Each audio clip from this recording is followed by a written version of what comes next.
One of the biggest misconceptions international investors have about the UAE is that getting a mortgage here is difficult, especially if you don't live in country. In reality, financing in the UAE is very straightforward once you understand how banks structure risk.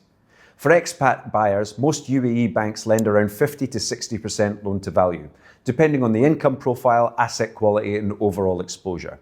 Crucially, this applies to completed residential assets, which is why mortgages are more commonly used at handover.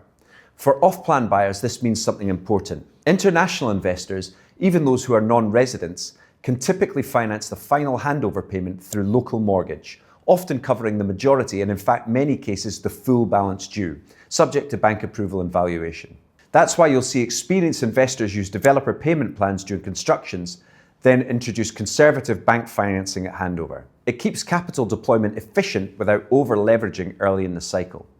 UAE mortgages aren't designed for aggressive buy-to-let leverage like the UK.